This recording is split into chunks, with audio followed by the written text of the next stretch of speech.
হয়তো বউয়ের কাছে পাঠিয়ে দেবো।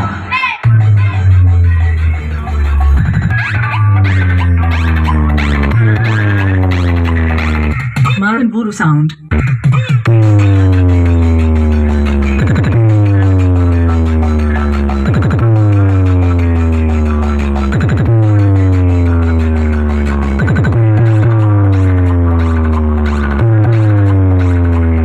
Marangburu sound.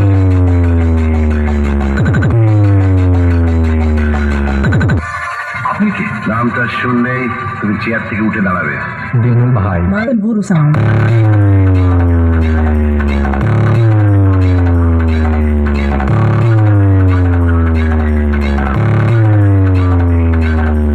সেদিন কখনো আসবে না রে, পা চাটা কুত্তা। তোরা তাহলে পোষা কুত্তা।